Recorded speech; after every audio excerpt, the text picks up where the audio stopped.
Oh my god. Oh my god. When I tell you this FMCS LAN was a banger, I'm not making things up. Wow, wow, wow. That is the most incredible event I've ever watched. And it was fully deserved to be won by the one and only Peterbot and Poyo. We had the greatest solo clutch arguably of all time from Peterbot. We had a close race at the end between Queasy and Thomas HD and Peterbot and Poyo, and we also had one of the best announcements we've ever had at the end of a LAN. I'm so excited for the next year of competitive, and if you are too and want to place high, make sure you check out these solo superstars which we link down in the description. You get coaching from the best players in the world, and sessions are hosted pretty often.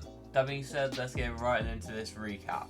We had it rough, ladies and gentlemen. We have a lot of team changes, a lot of people that couldn't even make it to this LAN. A big kerfuffle of teams once we got there. However, these things didn't just stop when we got to the LAN. We also had big things like Malibuka's PC crashing. We also had jetpacks being in the wrong update of the game during that time in the LAN room, so they had to delay it by 2 hours. But once it finally started, we saw the greatest LAN of all time. And this LAN was won by Peterbot and Poyo, a team that honestly, despite having the medallion, they're really overpowered. Mark Medallion played absolutely crazy. Peterbot especially. The difference to these points are Peterbot's solo clutches, and he solo clutched game 3 of day 2 like no other. Has to stay ahead of Peterbot, who is on the low ground with a down teammate. Peterbot so much more to work with, however, it's still so close for everyone else. Another med kit is gonna start coming out for Queasy. He's just doing everything he can to survive. Peterbot, though, gonna pick up Teeny in the process. Queasy as well finds another into Rapid.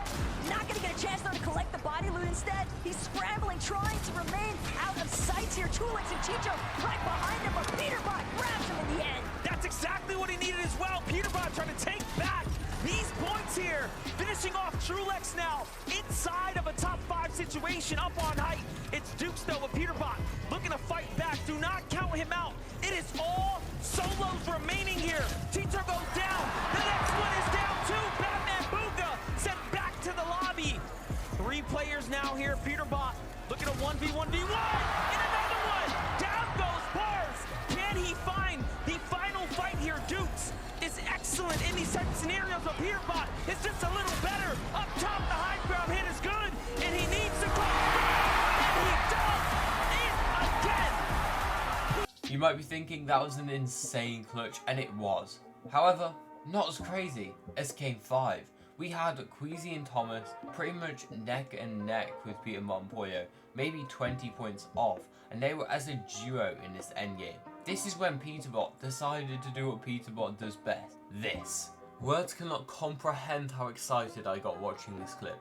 I was watching it with my friend, and we were going crazy. Make their way towards the body loot, but Peterbot Poyo, they might just choose to take what's right in front of them. Rise immediately falls to Peterbot's accuracy, but it comes at a cost. Peterbot's lost Poyo. The lobby has closed in. Peterbot from the low ground, forced to throw out the armored wall, but everybody's got their eyes on the prize. It seems as though they've all pinpointed the fact that this is a solo operation. And look, he's still trying to possibly save his teammate. Remember, Poyo has a lot of heals as well in the extra material, but no, he has to give it up. He has to leave him behind. And we have seen Peterbot be here before. I mean, he just won a game where he clutched it up. So, top 4 team now. It's not over just yet. Queasy still alive. Thomas HD on the front side of zone. Peterbot is just cooking, though. Taking down Teeny now.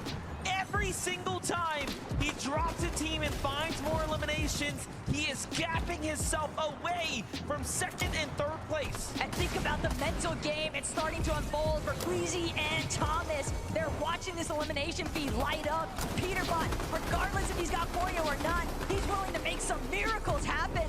Low ground control, though, belongs to Thomas HD and Queasy. They're trying to make some eliminations happen. They need those points. They've got 5 already, but Peterbot just continuing this massacre at this stage. Keep your attention down to the bottom right now. Thomas HD just found elimination in low ground, and they're starting to put the pressure while Peterbot's trying to rotate. Thomas is going to find another one down low, and he is still cooking here. Meanwhile, Queasy backs him just turning up. This is why they're first and second place, giving into this 11 match right here. They are decimating the lobby. It's a 1 versus 2 scenario, but Peterbot is just making it happen. Thomas HD and Queasy sitting at 8 eliminations already, though. Peter with another Ritual isolated, no re in sight because he's been taken out earlier on, and Peterbot continuing to tarp his way through the low ground. There's a possibility, MDF, these two might actually just clash head on. We have a 2v2 and then all solos in between. One of those solos is, of course, Peterbot. Rapid is gonna fall as well, and he just does not stop claiming eliminations at this point. Booga on the backside of zone. Don't come out, son. It's not gonna go well if you step into Peter's domain. Meanwhile, Thomas HD, Queasy are setting up the victory royale. Thomas HD, Queasy, they know it's Peterbot and Booga. Oh all my they have God. to deal with, but Peterbot gets a huge chunk out of Oh Queasy. my God. Thomas is gonna fall. One more shot could do it. Peterbot with the refresh, continuing to break through on the low ground. He's making the impossible happen. Queasy versus Booga up top. Takes him down. Queasy versus Peterbot now. How badly do you want it? Queasy is looking for the tag. Both shots can easily go any way. Peter finds the first one. Can he get the second? And he does. He is incredible. The second time today, Peterbot knew it was exclusively down to him, and left to his own devices, he delivers. You just cannot make this up. He is too good. What he just did was absolutely annihilation of the entire lobby, and it is proving that Peterbot is undoubtedly the best player to ever touch this game, and everyone else just needs to quit. Oh my god, what a game, what a solo clutch, and that basically won the tournament for them. Queasy and Thomas ended up going down early in the final game, leaving Peterbot and Boyer with all the confidence in the world, having won the tournament, to take height in the last game and win it all out. There is not even words enough to describe Peterbot and how much we need to gas this guy up, bro. Oh my lordy lord. Thomas HD and Queasy also played absolutely insane. Thomas HD carried the surge for that team, and Queasy obviously is one of the best IGLs in the entire world. They had 20 chests on the edge map, and every single zone pulled away from them, and they managed to get a second place, the only team to come close to Peterbot and Poya. What a team. Truelex and Chicho also had a surprisingly good performance after a surprisingly bad year of Fortnite. Everyone was surprised, apart from the people that really do know Fortnite, because they know that Truelex and Chicho are an outstanding team. Vico and Flixie, Raz's other clients, the team he coaches, apart from Peterbot and Poyo, came fourth. So this is a very successful LAN for Raz, coming fourth and first. They were a little bit disappointed with fourth, and the points kind of showed them a little bit far away from third, second, and first. But Vico and Flixie were fighting like demons. They had a great day one, coming third overall, and fell off the pace of it day two. We originally thought they'd struggle with fighting because on LAN everyone is 0 ping, and on normally they are just 0 ping and everyone else is not. But they showed complete fighting prowess over the lobby. Every team they fought, they were just rolling hard. Pink and Walks came in fifth. This was not surprising one if you know competitive. This is a very, very good team, and they fully deserve to come top 5 here. They played astoundingly good.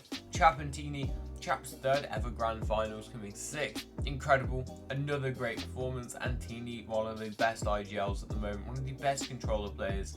They would con 10 out of 12 games, and that really just shows how good they are. Chap has played 3 FNCSs, come second, and 6th, and Teeny has come 3rd, 2nd, 6th now. What a team. Bryson Bolts with the team landing near Vico and Flix, and they both ended up doing pretty well. Bryson Bolts ended up throwing a height win in day 1, but ended up getting the low ground win in day 2, which is a bit of like a redemption for them. Getting that low ground win, Bryce playing out the medkits in zone was really, really fun to watch. Dukes and Finks were a team that basically crept up the leaderboard the entire time. I don't remember seeing them until the final couple games, but you saw him Pete's solo clutch there. He managed to kill Dukes in 2nd, so that was obviously a big game for them. Batman Booga and Rapid had a disappointing one, I'll be honest. They had uncon Grim Gate, and they were playing insane all season. They had a bit of a rough one today though, and that happens to everyone, so we've got to just learn to understand that. One team I'm really impressed with is Swizzy and Yapko. Swizzy's not even playing with his main teammate Vanyak, and is playing with Yapko. With all respect to Yapko, he is a good player, but he is not the same level as Swizzy. Swizzy is a tier 1, Yapko is a tier 2. That's just how it goes. And Yapko did play astoundingly well today to keep up with Swizzy's level of gameplay in the top level. And a top 10 is very impressive for a team that literally formed a couple days before the event. Vanyak will be sitting on the sidelines very proud of his teammate Swizzy for coming pretty high without it. In 11th, I'm covering 11th, and you guys will know why, because it's Clix and Vino. They had a disappointing one, they had a disappointing second day, they had a disappointing first day. But their second day was far worse. After the first day, they were 6th or 7th, but after the second day, 11th is where they stand. I hate to say it, but getting contested by Damo's team from OCE really set them off on the wrong foot this FNCS. They ended up really struggling, although they did outplace the people who contested them. Resigns and Damo came all the way in 33rd, but it did double their overall earnings, so I guess it was the right decision in the end, even though a lot of Clix fans are ending up heartbroken over this. Clix's best chance to win an FNCS, and he gets conned at the last minute by a team from the smallest region. That is no hate to OC, that is just the truth, it's the smallest region, and a lot of Clix fans are going to be quite angry at the OC team that decided to rob Clix of his FNCS dreams. I personally carry no salt towards them because they are just trying to do what's best for them. And one team I was surprised that didn't do the best for them, Tinker and Danet, came in 50th place, but they tried to drop on Peterbot and Poyo in the final game. What on earth is that? They are literally 20 points above, or 30 points, 40 points above Queasy and Thomas, a very losable points above Thomas, and Tinker and Dan decide to land on the raft with the other teams to try contest Peterbot. I don't know what this play was, they ended up dying pretty fast in the final game. It wasn't the best place thing I've ever seen. They ended up coming in 32nd place. After almost full dying, I spawned to Peterbot's crazy aim. And finally, this is the announcement we got at the end of the LAN.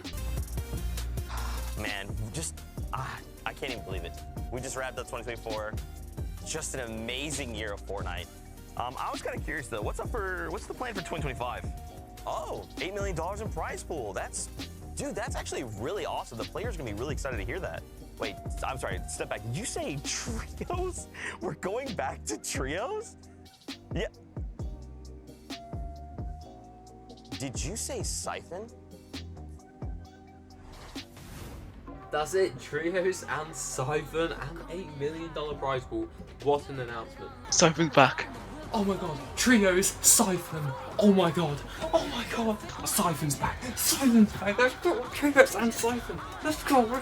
Make sure you guys click this video on the screen and check out the Destiny Jesus Solo Superstars link in description. YouTube likes it when you watch more than one video on my channel and really helps promote it, so make sure you go click on this video.